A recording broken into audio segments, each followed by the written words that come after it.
Right, so in today's video, like the title suggests, we're going to be talking about whether this kind of lawn is the best type of lawn you can have in your garden. We're going to be talking about the different species of grass, the pros, the cons, and also about the importance of feeding on a regular basis too, and doing it the right way.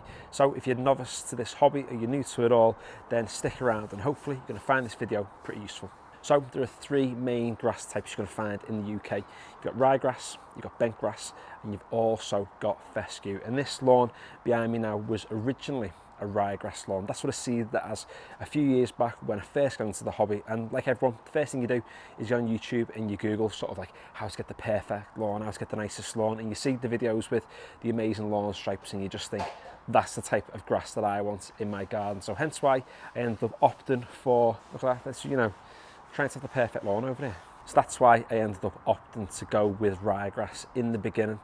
However, it wasn't always perfect. But before we get into those imperfections, let's talk about the differences between the three kinds in the sort of the most simplest form. This isn't going to be the great oracle sort of speaking about everything to do with every different species of grass. It's just the basic overview of the differences between them. So first of all, let's start with ryegrass because we spoke about that for a while already so far. One seed is going to create one plant, and for the most part, it's going to have a lot of vertical growth. Now, when you think of grass, obviously it grows vertically because you've got to get out and cut the thing, and most of the time, if not all the time, you're cutting the top part of the plant off. However, with ryegrass, there's very little lateral growth, and the only way for that plant to be able to reproduce is for it to grow nice and tall, and then you harvest the seed heads and seed your lawn that way. But unless you're growing your lawn up to your hip, then you're never going to be able to get that ryegrass plant to multiply into other plants. Bent grasses and fescues grow a little bit differently. So rather than having a lot of vertical growth, they have lots of lateral growth.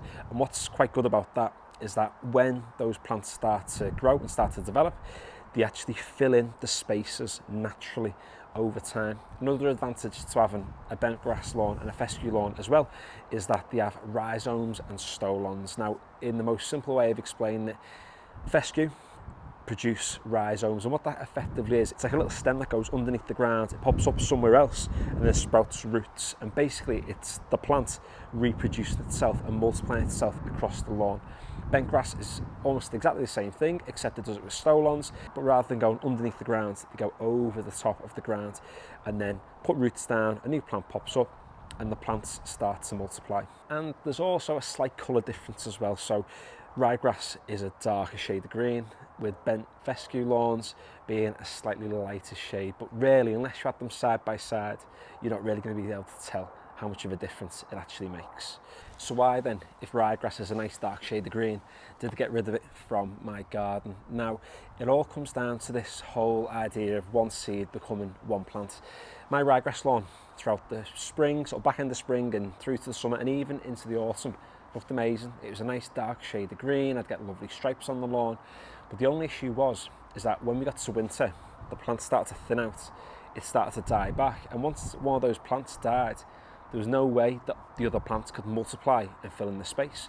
So then when we were getting to sort of February time, then into March, it starts to warm up, and into April, if I'd have left the lawn as it was, the lawn would have stayed pretty much as thin as it was in sort of the mid-spring as it was in winter when lots of the grass died back, and it resulted in the first year quite a few patches knocking about in the lawn and most of it kind of thinning out. But then last year when we had all that rain and hardly any of that sun, I'd say 75-80% of the grass was completely and utterly decimated. So that's when I made the decision to actually change the species of grass, because I thought having a lawn that is going to be green all year round and be nice and dense and thick shouldn't be as difficult as it actually is. When you go to places like, you know, national heritage sites and you see their grass, they don't reseed, not every few years, every year, every spring, every autumn. They're literally going on and cutting the lawn because most of the time it's either bent grass or it's fescue, and because it has those rhizomes and because it has those stolons, every time you cut the lawn, you're increasing the growth rate of the plant, you're stimulating more growth, and because it can multiply, the more you cut your lawn, the more dense and the more thick that lawn becomes. Someone reached out to me on Instagram recently as well and sent me some pictures of what their lawn's looking like now. They've gone with a bent fescue mix similar to what I've got down here, and it was really interesting to hear sort of their views on ryegrass and bent fescue and how it closely correlated to what I've been thinking of it recently too. Even though ryegrass is dark green, and in the past I've seen it having those really thick blades, thinking, oh, it looks amazing. Having a fine lawn like this with thinner blades, it's just a night and day difference. If I bring it in nice and close, comparing this to the lawn it was this time last year, I mean, it just looks tidier, it looks neater, and overall, in my personal opinion, it's a much nicer looking lawn. And if we do have a closer look at the lawn, you can see how dense the plants are. And the main advantage of this is because there's so many plants in this space compared to what it would have been as being a ryegrass lawn. It means there's so many more roots, and all those roots that are going down into the soil profile are helping to actually improve the soil that's already there. You'll often find that a lot of older homes have like beautiful looking lawns because for the most part, again, they are already bent grass or already fescue or a mixture between the two. And because they've been established for years and years and years, those roots have actually helped to improve the soil profile below, getting that microbial activity knocking about, improving the bacteria content within the soil. All those things actually feed the plants. And with this being a new build, like so many others across the country, the soil that I've got is really thick, heavy clay. Now, I did remove a lot of the clay when we did a renovation on the space for the first time around about 3 years ago, and currently we have around about 6 inches of decent topsoil. But just because the topsoil is decent doesn't mean the soil is the best. We still need to supplement it with the right bacteria, with the right nutrients into there to actually improve the health of the plants, to get those roots going absolutely mental under the ground and creating a soil profile that's perfect for having a decent lawn. But let's have a break from the waffling for now. Let's get the lawnmower out, let's give it a cut and see how nice the stripes pop now that the sun's out.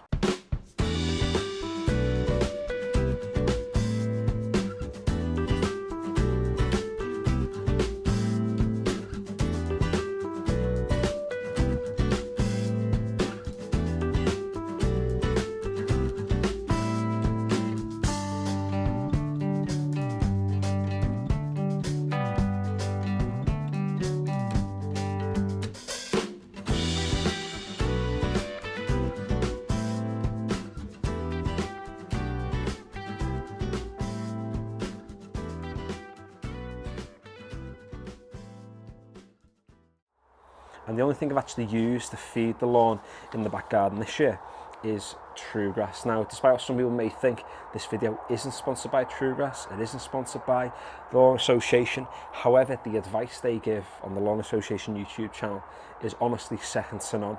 They know the stuff, they're experts in the field, and this stuff, it isn't about feeding the plants, it's about feeding the soil. And like I've just been saying in the garden then, if you get the soil right, if you get the microbial activity right, if you get all that bacteria doing its thing in the soil, then the plant's going to feed off of that, and that's what's going to give you a thicker sward and a healthier sward too.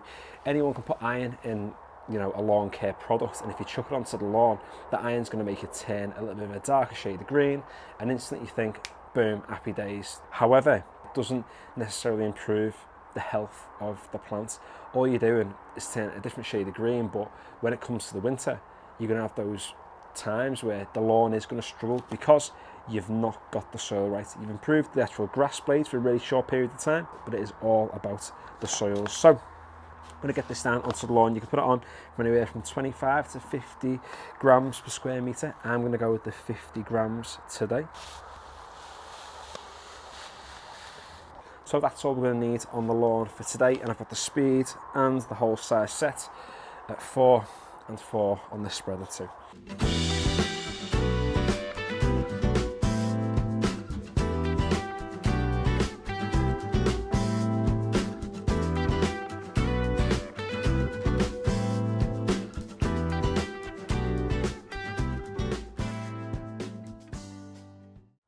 Now, you saw me do about a bajillion passes then across the lawn, but it's because for whatever reason the spreader's not moving from 3. It seems to be stuck in terms of the size of the hole. After 3 doesn't open up any further, so yeah, bajillion passes, but the True Grass is down, happy days.